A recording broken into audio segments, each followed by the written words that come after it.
बिस्मिल्लाहिर्रहमानिर्रहीम अस्सलाम वालेकुम। परवीन के पकवान में खुशामदीद। कैसे हैं आप सब? उम्मीद है सब खैरियत से होंगे। आज मैं आपके साथ शामी कबाब की ऐसी रेसिपी शेयर करूंगी जिसको बनाना बहुत ही आसान है, बहुत सिंपल तरीके से बनते हैं, लेकिन हम इसमें कुछ ऐसी चीज़ें डालेंगे कि ये बहुत ही टेस्टी होंगे।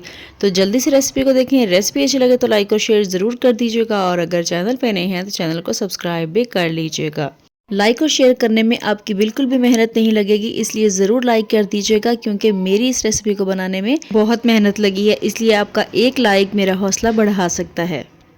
सबसे पहले हम मसाले तैयार करके रख लेंगे। तो यहाँ पर मैंने 1 टेबलस्पून ले लिया है खुश्क धनिया, 1 टेबलस्पून ही ज़ीरा, साबुत ज़ीरा ले लिया है, और 1 टीस्पून लिया है काली मिर्च साबुत, और 2 से 3 टुकड़े ले लिए हैं दालचीनी के, 2 से 3 ले लिए हैं लौंग, 1 बड़ी इलायची ली है, और 1 बादियान का फूल ले लिया है।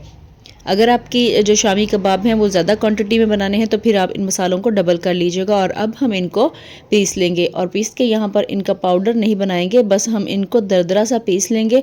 और उसके अलावा यहाँ पर मैंने 2 टीस्पून डाल दिया है नमक, 1 टीस्पून सुरख मिर्च का पाउडर, 1 टीस्पून हल्दी पाउडर, और 1.5 टीस्पून डाल दिया है इसके अंदर कुटी हुई सुरख मिर्च यानी कि रेड चिली फ्लेक्स।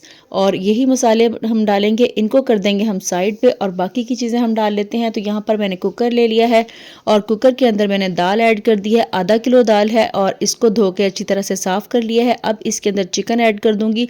चिकन भी आधा किलो है, आधा किलो दाल है और आधा किलो ही चिकन है, और चिकन को भी धो के साफ़ कर लिया है। इसके अलावा यहाँ पर 2 सब्ज़ मिर्चें डाल दूंगी इसके अंदर, और लहसुन अदरक का पेस्ट वो भी 1 टेबलस्पून हम इसके अंदर डाल देंगे। इसके अलावा डालेंगे हम इसके अंदर 1 बड़े साइज़ का प्याज, जिसको इस तरह से मैंने काट लिया है, और ये सारे मसाले जो हमने तैयार करके रखे थे ये भी इसके अंदर डाल देंगे। और अब डालेंगे हम इसके अंदर पानी। तो पानी हम एक साथ ज़्यादा नहीं डालेंगे, पहले हम थोड़ा सा पानी डाल के इसको मिक्स करके देखेंगे। अगर पानी कम लगेगा तो फिर हम इसके अंदर और डालेंगे। तो यहाँ पर मैंने इसको मिक्स किया है, तो यहाँ पर थोड़ा सा पानी मुझे कम लगा, थोड़ा सा मैंने और ऐड कर दिया। तकरीबन मैंने यहाँ पर 2.5 गिलास के बराबर पानी ऐड कर दिया है।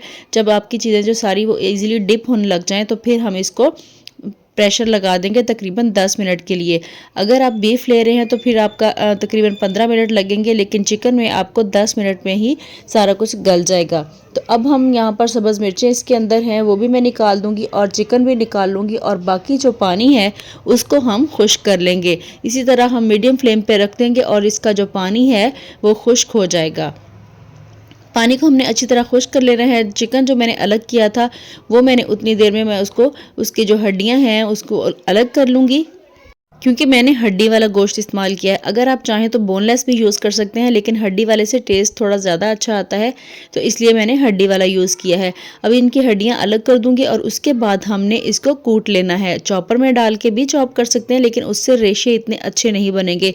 अगर आप इसको कूट लेंगे ना तो फिर इसके रेशे ज़्यादा अच्छे बनेंगे। तो यहाँ पर मैंने इसको कूट लिया है, और अब क्या करेंगे, यहाँ पर जो पानी है वो भी अच्छी तरह से खुश्क हो गया है। पानी को खुश्क करते करते दाल इतनी ज़्यादा गली होती है कि वो खुद ही मैश हो जाती है।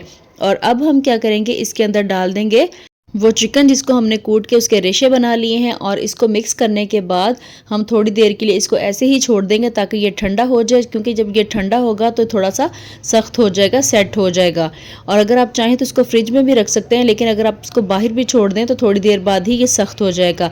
तो ये सख्त हो जाए, इसको अच्छी तरह से आपने मज़ीद मिक्स कर लेना है। अब अगर आप चाहें तो इसमें एक अंडा भी डाल सकते हैं, अगर आप बाद में अंडा लगा के इसको फ्राई नहीं करना चाहते। लेकिन अगर आप बाद में अंडा लगा के फ्राई करना चाहते हैं तो फिर यहाँ पर अंडा डालने की कोई ज़रूरत नहीं है। तो बाइंडिंग अच्छी तरह से हो रही है। अब क्या करेंगे, हम इसकी टिक्कियाँ बना लेंगे, जिस तरह के शामी कबाब की टिक्की होती है उसी तरीके से। तो टिक्की बनाने का तरीका तो बहुत ही आसान है। हाथों को हल्का सा ऑयल लगाएंगे, और इस तरह से हम इसकी टिक्की तैयार कर लेंगे। इस तरह से भी आप बना सकते हैं, लेकिन अगर आपके पास कोई टूल है टिक्कियाँ बनाने वाला तो आप उससे भी बना सकते हैं। जैसे चाहें आप, जैसे आपको ईजी लगे उसी तरह से आप इसकी टिक्कियाँ बना लें। तो मैं भी इसी तरह से सारी टिक्कियाँ तैयार कर लूँगी। तो यहाँ पर सारी टिक्कियाँ तैयार हो चुकी हैं। अब मैं इनको रख दूँगी फ्रीज़र में, और इनको फ्रीज़ कर लूँगी। तो यहाँ पर सारी टिक्कियाँ जो हैं वो फ्रीज़ हो चुकी हैं। सुबह को मैंने इनको निकाल लिया है, और अब निकाल के इनको मैं ज़िप लॉक बैग में डाल के रख दूँगी। किसी भी ज़िप लॉक बैग में डाल दें, या फिर आप कोई भी बॉक्स में डाल के रख लें। तो आप एक दिन मेहनत कर लें तो सारा रमज़ान आपका ईज़िली गुजर जाएगा, बिल्कुल भी मुश्किल नहीं होगी। जब चाहें आप इसको निकालें और फ्राई कर लें। तो इस तरह से मैंने एक ज़िप लॉक बैग में इनको डाल के रख दिया है, और अब कुछ मैं आपको फ्राई करके दिखाती हूँ कि इसके फाइनल लुक क्या है। तो यहाँ पर मैंने एक अंडा ले लिया है और इसके अंदर हम थोड़ा सा दूध ऐड कर देंगे।